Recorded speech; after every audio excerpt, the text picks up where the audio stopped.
हैं बड़े दुर्लभ हैं, उनकी चरण रज की आशा आहा करनी चाहिए, हम करते हैं, क्योंकि उन भक्तों की चरण रज ही भगवत प्रेम को प्रदान करने वाली है। रहु गणित तपसा न जाति न चेज्जया निर्वपणाद ग्रहादवा न छंदसा नैव जलाग्नि सूर्य विना महत पाद रजोभिषेकम। भगवान का भक्त नहीं है, भगवान का अनन्य अनुरागी नहीं है, भले ही बड़े से बड़ा योगी है, बड़े से बड़ा यति है, बड़े से बड़ा तपस्वी है, प्रियादास जी कहते नाभाजी का उन योगी यति तपियों से कोई काम नहीं, क्योंकि वो तो केवल प्रेमी अनुरागी भक्तों को ही अपने हृदय में बसाए हुए हैं। क्योंकि उन भक्तों की प्रीति, उनकी जो प्रीति की प्रतीति माने विश्वास, और उनकी प्रेम करने की जो विलक्षण रस रीति है, नाभाजी कहते हैं उस रस रीति ने मेरे मन को हर लिया है। इसलिए हमारे यहां संतों में प्रसिद्ध है, जोगी ज्ञानी कर्मठी। पर बहुत ध्यान से सुने, वे जोगी जो भक्ति शून्य है, वे ज्ञानी जो भक्ति शून्य है, वे कर्मठी जो भक्ति शून्य है। नहीं तो भक्तमाल में जोगी ज्ञानी कर्मठी इनके भी चरित्र हैं, पर वे महान भक्त हैं सबके सब। जोगी ज्ञानी कर्मठी तपसी से अति दूर, नागर रसिक अनन्य नित रहत नैन भरपूर।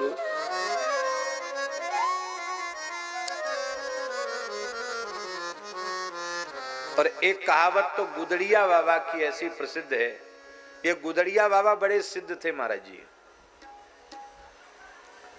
ये गुदड़िया बाबा बड़े सिद्ध थे। नाम सुना आप लोगों ने गुदड़िया बाबा का? एक गुदड़ी ओढ़ते थे, रामानंद संप्रदाय के संत थे, त्यागी तपस्वी महात्मा थे, श्री वाले महात्मा थे। और हमारे पूज्य श्री पहाड़ी बाबा महाराज खाकचौक वाले महाराज जी के बड़े अनन्य प्रेमी थे वो। जब तक वे ब्रज में वृंदावन में रहे तब तक उनका नियम था, रोटी खाकचौक से ही, प्रसाद खाकचौक का ही पाते थे। घूमते फिर के आते, महाराज जी से कहते, नाम लेकर पुकारते थे महाराज जी का, अमुकदास लाओ भूख लगी है। महाराज जी उनके लिए हमेशा रखते थे गुदड़िया बाबा की, कभी कभी वहां सो भी जाते थे। एक गुदड़ी रखते थे बाबा, पुराने धुराने कपड़ों की सिलसिल कर बनाई हुई, और वो गुदड़ी ओढ़ के रहते थे। और ये ब्रजवासी रास लीला वाले लोग, ये उनको कहते, बाबा बहुत परेशानी चल रही है, लीला वीला नहीं कहीं हो रही है, चलो लीला करो लीला करो लीला करो। तो चाहे जहाँ लीला करवाने लग जाते थे, कहीं पेड़ के नीचे कहीं लीला करो, लीला होने लग जाती। बाबा लीला तो है गई, कछु दक्षिणा पानी तो लाओ। तो बाबा गुदड़ी फटकारने लग जाते, और उनकी गुदड़ी से नई नई करेंसी, नए नए नोट उनकी गुदड़ी से बरसने लग जाते। बटोरो बटोरो, लो लूटो लूटो लूटो। और जब वो जमुना जी नहाने जाते तो चाय जहाँ पड़ जाते थे तो गुदड़ी वहीं छोड़ के जाते। तो पीछे से लोग देखते कि इस गुदड़ी में पैसा है कि नहीं, उसको ऐसे टटोल टटोल के देखते, खूब झाड़ते, उसमें एक पैसा नहीं निकलता। और बाबा जब चाहते तो ऐसे ऐसे झाड़ते गुदड़ी। ब्रजवासी ब्राह्मण, बाबा कहूँ कर्म कांड नहीं लगा, कहीं कुछ नहीं हुआ, बाबा कछु कृपा करो। अच्छा करो करो, वेद सुनाओ वेद सुनाओ। ब्राह्मणों ने वेद सुना, झाड़ी गुदड़ी, उठाओ उठाओ दक्षिणा उठाओ दक्षिणा उठाओ। ऐसे थे। बालक घेर लेते, बाबा मिठाई खाएंगे, रबड़ी खाएंगे। दुकान पर खड़े हो जाते, कहते जितनी मिठाई है, जितनी रबड़ी है, दही है, मलाई सब खिला दो, बिल्कुल खत्म कर दो। सारा खत्म करवा देते, एक कुछ नहीं छोड़ते दुकान में। फिर गुदड़ी झाड़ते, बोले जितना तुम्हारा होता हो उतना उठा लो। ऐसे विचित्र थे। बड़ी महंगी महंगी घड़ी पैर में बांधते थे। तो हमारे पूज्य पहाड़ी बाबा महाराज ने पूछा कि बाबा हाथ में तो लोग बांधते, आप पैर में क्यों बांधते हो? कहते महंत जी क्या बता मैं, अब दुनिया की साधुओं में श्रद्धा तो रह नहीं गई है, प्रणाम करना भी नहीं जानते। उस जमाने में घड़ी लोग कम बांधते थे, उस जमाने की बात है, महंगी से महंगी घड़ी पैर में बांधते। तो कहते कोई पूछता बाबा टाइम, तो कहते देख। तो जो सिर झुकाएगा तो बोले इस बहाने कम से कम संत के चरण में सिर तो झुक जाएगा, ऐसे थे।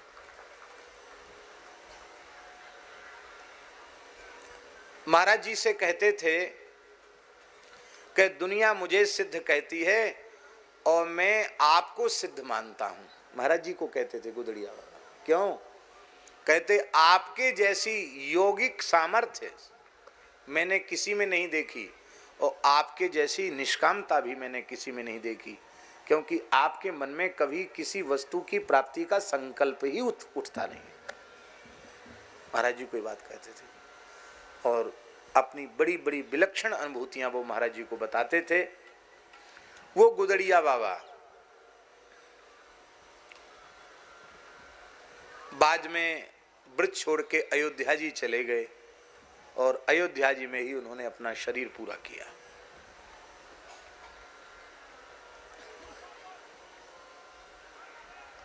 वृंदावन से कुछ दिन अस्कुंडा घाट पर चले गए। अस्कुंडा घाट मथुरा में है, वहाँ एक कोठरी थी, उसमें रहते थे बाबा।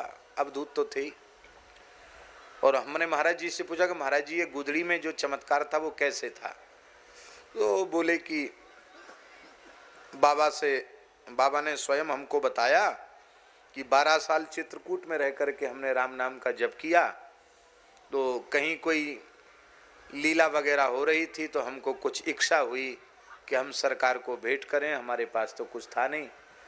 तो मेरी इच्छा को देखकर रघुनाथ जी कामता नाथ जी से उतर के आए और सीताराम जी ने हमारी गुदड़ी को छू दिया। बोले बाबा जितना नोट चाहोगे इसी से निकल जाएगा, अब चिंता मत करो। बोले राम जी के आदेश से निकल जाता, कहाँ से आता है? न कोई हम तंत्र जानते हैं न मंत्र जानते हैं, राम जी के आदेश से निकल जाता। ऐसे थे महात्मा। तो मथुरा में अस्कुंडा घाट पर गुदड़िया बाबा थे। तो उस समय मथुरा में कुछ चोरियां बढ़ गईं। तो जो मथुरा का जो उस थानेदार था, जो पुलिस वाला अधिकारी, पुलिस इंस्पेक्टर, तो पुलिस इंस्पेक्टर को किसी ने भर दिया कि ये बाबा गुदड़ी से पैसा निकलता है, चोर इसी के पास आकर पैसा देते हैं और ये सब चोरों का सरदार है। तो बाबा गए थे जमुना जी, नहीं बाबा यमुना जी से आके रात्रि को कोठरी में बैठे थे और पुलिस के साथ उसने घेरा डाल दिया। बोले बाबा इसी समय गुदड़ी लाओ। पूरी कोठरी में तो कुछ था ही नहीं, टाट पड़े थे और टूटा फूटा कमंडल था। क्या था? बाबा कुछ रखते तो थे ही नहीं, पकड़ थे। गुदड़ी को तार तार करके देखा, चारों ओर टार्च लगा के कुत्ता घुमा के देखा, कहीं कुछ नहीं।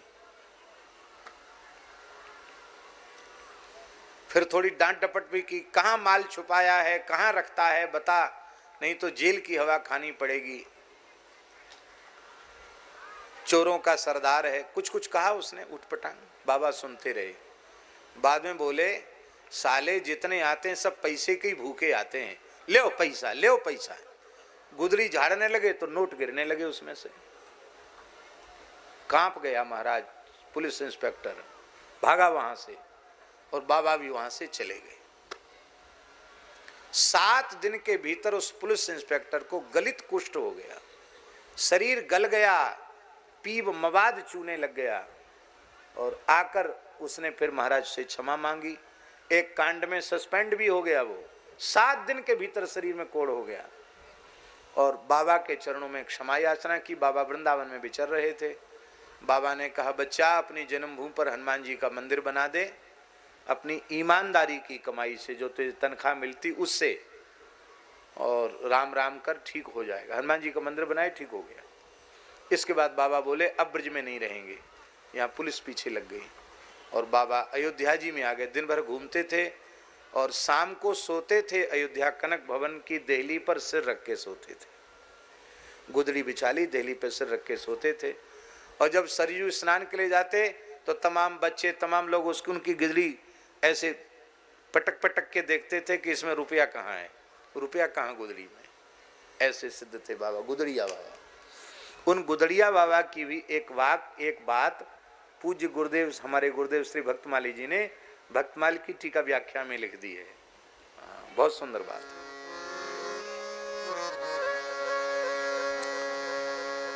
पर इसका आशय समझे बिना नाराज नहीं होना। फक्कड़ों की वाणी है।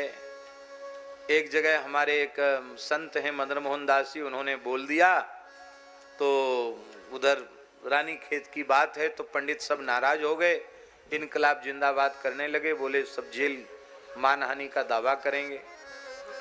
फिर हम अस्वस्थ हो गए थे। फिर मैंने उनको सबको समझाया, तब जाके बड़ी मुश्किल से माने। इतना खतरनाक वाक्य है और आप लोग ध्यान से सुनेंगे। श्री गुदड़िया बाबा का वाक्य, योगी रोगी भक्त बावरे ज्ञानी पूत निखट्टू। योगी रोगी भक्त बावरे ज्ञानी पूत निखट्टू। कर्म कांडी ऐसे डोले ज्यों भाड़े को टट्टू। दूधाधारी पर घर चित्त नागा मांगे लकड़ी नित। मौनी चहे मीत की आस गुदड़िया बाबा रहें उदास। क्या?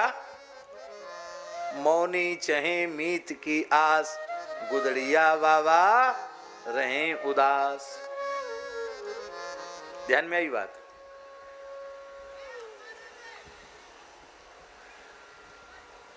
योगी रोगी, एक से दोनों अर्थ हैं। योगी जो होते हैं, यदि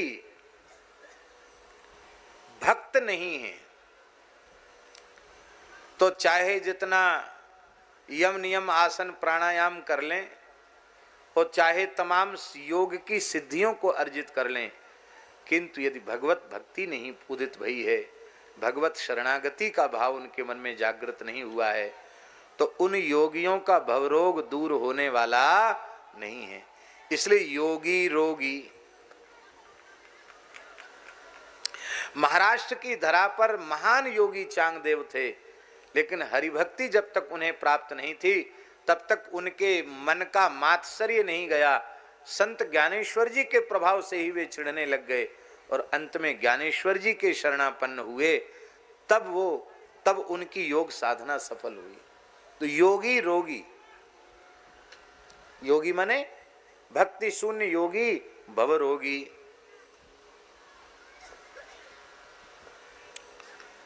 एक ये अर्थ हुआ।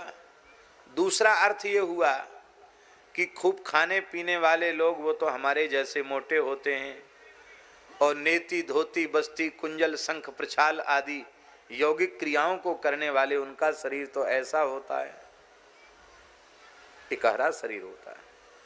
हमारे पूज्य पहाड़ी बाबा महाराज से कोई कहता, महाराज हमको थोड़ी योग साधना बताइए, तो महाराज जी कहते, बदमाश कहीं का, मोटे पेट में मोटे चूतर लिए डोल रहा है, योग सीखने आया है, इसको कम कर, इसको कम कर। तब जाके वो कुछ एकाध कोई बात बताते थे। हम जिस स्थिति में उनके चरणों में गए तब बड़े प्रसन्न हुए हमको देखकर। और आज हम इतने मोटे तगड़े उनके पास जाते तो कहते हैं, तेरी जेरे तेरी सब शरीर बर्बाद कर लिया। स्वयं उनका देह क्या कहना, दिव्य देह था। 120 वर्ष की आयु तक धरती पर विराजे, और 120 वर्ष में ऐसे गरजते थे जैसे शेर गरजता हो।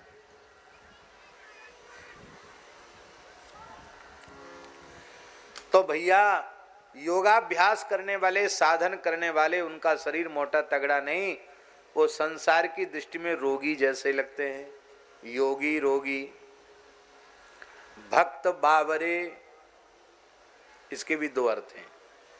एक अर्थ ये है कि यदि ईमानदारी से भगवान की भक्ति भीतर प्रकट हो गई है तो संसार के लोग उसको बावरा ही समझते हैं, पागल ही समझते हैं। लोग कहें मीरा भई रे बावरी, न्यात कहें कुल नासी रे, पग घुंघरू बांध मीरा नाची रे। भगवान के भक्तों को लोग पागल ही समझते हैं। एक अर्थ। दूसरा अर्थ तो ध्यान से सुने। दूसरा अर्थ यह है, भक्त बावरे, हृदय में भगवान की भक्ति नहीं है।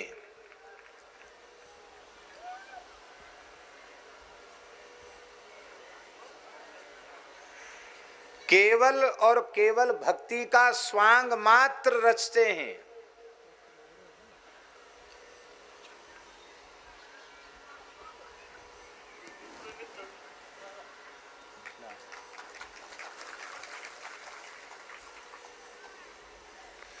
भक्ति का केवल स्वांग मात्र रचते हैं। बहुत ध्यान से सुनो भाई, बहुत सावधान होकर सुनना। भक्ति के नाम पर केवल दूसरों को ठगने का काम करते हैं। ऐसे लोग बुद्धिमान नहीं हैं, ऐसे लोग पागल हैं। वे दूसरों की हानि कम कर रहे हैं, स्वयं की हानि अधिक कर रहे हैं। पागल क्या करता है? अपनी हानि करता। पागल तो पागल है, कहो छत से कूद जाए, क्या कर ले पता नहीं। इसलिए भैया, हो वेशधारी हरि के उर्साले, वेशधारी दंभी लोभी कपटी नट से, दंभी लोभी कपटी नट से, शिष्णोदर को पालें, वेशधारी हरि के उर्साले, हरि के उर्साले, वेशधारी हरि के उर्साले, हरि के उर्साले।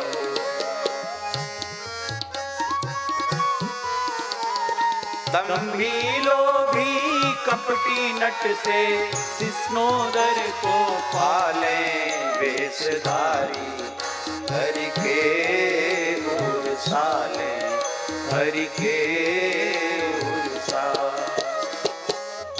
यदि हृदय में ईमानदारी से भगवत प्रेम नहीं है तो, केवल दूसरों को ठगने का काम कर रहे हैं तो सब बेकार है। ये पागलपन है। गुरु भय घर घर में डोले, नाम धनी को बेचे, गुरु भय घर घर में डोले, नाम धनी को बेचे, परमार्थ सपने नहीं जाने, परमार्थ सपने नहीं जाने, परमार्थ सपने नहीं जाने, परमार्थ सपने नहीं जाने, पैसन ही भूखे से, वेशधारी हरि के उर्साले, हरि के उर्साले, पैसन ही कोए से, वेशधारी हरि के उर्साले, हरि के उर्साले।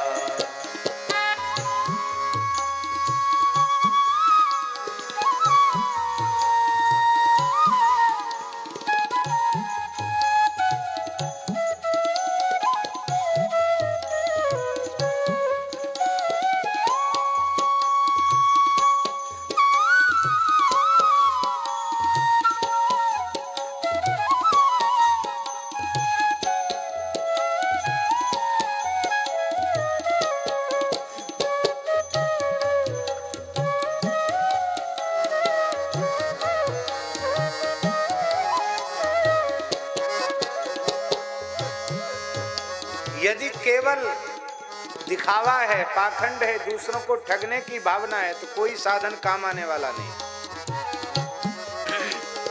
कबहू बकता है बन बैठे, कथा भागवत गावे, कबहू वे बकता बन बैठे, कथा भागवत गावे, अर्थ अनर्थ कछु नहीं जाने, अर्थ अनर्थ कछु नहीं जाने, पैसन ही कुधावे वेशधारी हरि के ओर साले, हरि के ओर साले। हाँ पैसन ही को गावे वेशधारी हरि के ओर साले, हरि के ओर साले।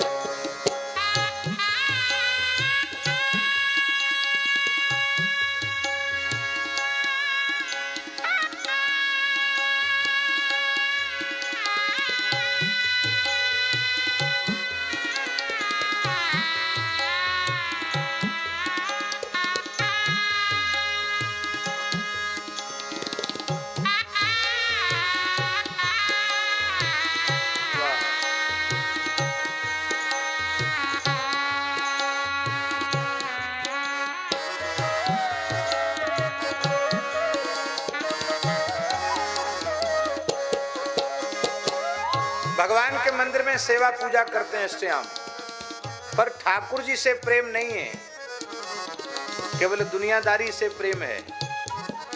ऐसी ठाकुर पूजा से भी कोई विशेष लाभ होने वाला नहीं। कबहू कहरि मंदिर को सेवे करे निरंतर वासा, कबहू हरि मंदिर को सेवे करे निरंतर वासा।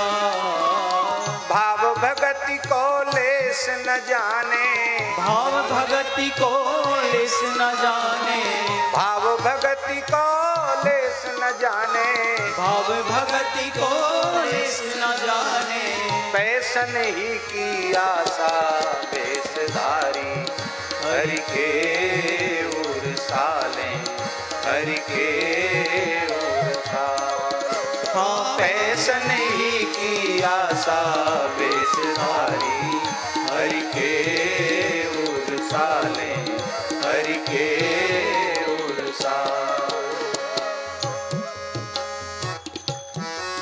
एक मंदिर का नियम था कि बंद होने के बाद फिर किसी को दर्शन नहीं होता था। महंत जी ने नियम बनाया था, पर पुजारी लालची था, मुखिया वो लालची था। तो एक भगत पहुंच गया, बोला महाराज दर्शन करा दे। बोले अब तो ठाकुर जी शयन हो गए। उसने कहा, भगत ने, वो तो देखने आया था कि नियम कानून कितना चल रहा है मंदिर में। उसने कहा महाराज मैं तो बहुत दूर से आया हूँ, बंबई से आया हूँ, ये देखो ड्राई फ्रूट्स लाया हूँ एक पेटी भर के, ये इतना फल लाया हूँ, इतनी मिठाई लाया हूँ, कपड़ा भी लाया हूँ, आपके लिए 5 कपड़े लाया हूँ, ठाकुर जी के पोशाक का कपड़ा लाया हूँ, और एक गड्डी दिखा दी, ये भेंट करने आया हूँ। अब सवेरे का हमारा फ्लाइट है, हम तो चले जाएंगे, दर्शन हो जाएगा तो ये भेंट जरूर यहाँ अर्पित करेंगे। बोले कोई, देखो ऐसा है, बाहर का गेट बंद कर दो। जगमोहन का गेट बंद कर दिया, किसी को बोलना नहीं, दर्शन कर लो ठाकुर जी का, स्पर्श कर लो, जो कुछ तुम्हारे मन हो सब कर लो।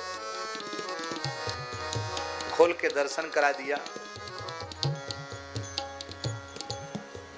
फिर बंद कर दिया, भेंट रख ली। भगत महंत जी के बहुत निकट था, वो सीधे गया ऊपर महंत जी के पास। बोले महाराज आप तो नियम कानून के इतने पक्के हैं, और ऐसे लालची व्यक्ति को पुजारी बना रखा है आपने। भगवान के शयन के बाद उसने केवल भेंट दक्षिणा के लालच में मंदिर खोल दिया। सारी बात बताई, मैं इसका प्रमाण हूं। आजकल ऑपरेशन वाले, भ्रष्टाचार वाले ऐसे ही करते हैं, खुद अपनी तरफ से कुछ करते हैं, बाद में फिर सब पकड़े जाते हैं। महंत जी बड़े नाराज हुए, बुलाओ पुजारी को। रात को 12 बजे पुजारी को बुलाया। पुजारी थोड़ा घबराया तो सही, क्यों बुलाया? महंत जी ने रात को 12 बजे सो के उठा के जगा के बुलाया, क्यों बुलाया? बोले देखो ये व्यक्ति है सामने तुम्हारे, मैंने बिठा रखा है इसको, तुमने शयन के बाद मंदिर क्यों खोला? अरे राजा आवे महाराजा आवे कोई बात नहीं, गया तो गया, जाने दो। अरे इतनी दूर से आया है, दर्शन की इच्छा होगी तो रुकेगा, नहीं होगी तो जाएगा। तुम अपनी सुविधा के लिए भगवान को तुमने परेशान किया, क्यों किया? बोले महाराज ये बिल्कुल झूठ बोलता है, मैंने ऐसा कुछ किया ही नहीं। वो बोला रे भाई तुम बड़े विचित्र आदमी हो, भी घंटे 2 घंटे पहले की बात है और तुमने हमको सबके सामने झूठा साबित कर दिया, क्या बात? पुजारी बोला महाराज आप ही बताओ गुरुजी एक बात, ये सेठ हैं, इनकी सेठानी कहीं घूमने फिरने बाहर गई हो और रात्रि को 10-11 बजे कोठी पर आकर, द्वार पर आकर खड़ी हो जाए, तो चौकीदार की हिम्मत क्या है जो सेठानी को भीतर जाने से रोके? मैंने इसके लिए नहीं खोला, भगवान की गृहिणी लक्ष्मी जी बाहर खड़ी थी, सैन कुंज में ठाकुर जी की सेवा में जाना चाहती थी। अब मैं तो चौकीदार हूं महाराज, झाड़ूदार हूं मैं, मेरी हिम्मत कहां रोकने की, इसलिए मैंने भीतर घुसाया। ये बात कहने का आशय हमारा ये है कि लोग इतने चतुर चालाक किस्म के होते हैं, कैसी कैसी युक्तियां खोज लेते हैं। कबहू कहरी मंदिर को सेवे करे निरंतर वासा, कबहू हरि मंदिर को सेवे करे निरंतर वासा, भाव भगति को लेस न जाने, भाव भगति को लेस न जाने, पैसन ही की आशा वेशधारी, हरि के उरसाले, हरि के उरसाले। हाँ पैसन ही की आशा बेसदारी, हरि के उरसाले, हरि के उरसाले। ये दुनिया को ठगने के लिए क्या क्या नहीं करते हैं। नाचे गावे चित्र बनावे करें काव्य चटकीली, नाचे गावे चित्र बनावे करे काव्य चटकीली, लेकिन जीवन में सच्चाई नहीं है। सांच बिना हरि हाथ ना आवे, सांच बिना हरि हाथ ना आवे, सांच बिना हरि हाथ ना आवे, सांच बिना हरि हाथ ना आवे, सब रहनी है ढीली वेशधारी, हरि के उरसाले, हरि के उरसाले। हाँ सब रहनी है ढीली वेशधारी, हरि के उरसाले, हरि के उरसाले।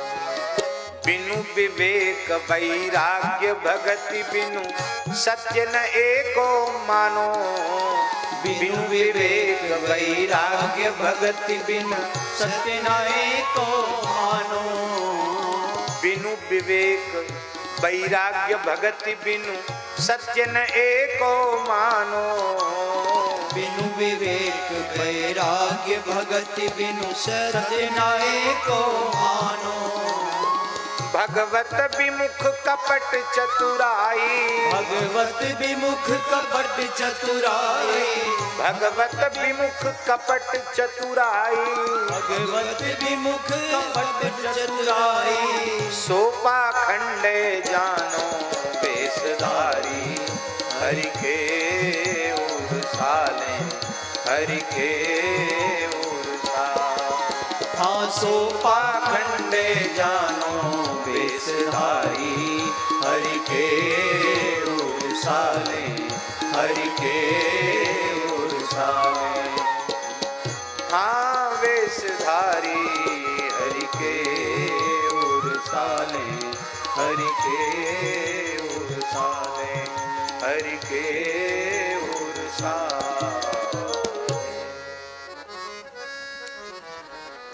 हनुमान जी जैसे चतुर व्यक्ति भी काल नेमी जैसे पाखंडी के चक्कर में आ गए। आप सोचो, हनुमान जी जैसे ज्ञानी नाम अग्रगण्यम, ये धूर्त लोग बड़े से बड़े अच्छे लोगों को भी ठग लेते हैं।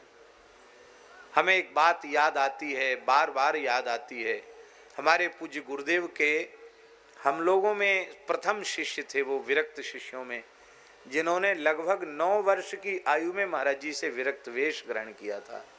हमारे गुरु भाई थे श्री अंगद दास जी महाराज, हनुमानगढ़ी अयोध्या। जब उन्होंने पहलवानी की तो इंडिया के लेवल के पहलवान वो बने।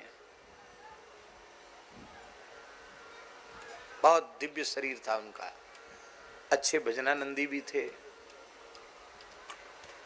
मन में प्रवृत्ति जगी कि भगवत साक्षात्कार कैसे हो जाए। एक व्यक्ति, एक महात्मा मिल गया उनको, बोला तुम यहां आ जाओ, तुमको भगवत साक्षात्कार हो जाएगा। ब्रज की ही बात है, सत्य घटना सुना रहे हैं आपको। तो वो भगवत साक्षात्कार के भाव से वहां आ गए। बोले पूरा समर्पण करो। क्या कहा? पूरा समर्पण करो। पूरा समर्पण का मतलब तुम्हारे पास कुछ पैसा, वो सब पैसा हमको दे दो। बात लगभग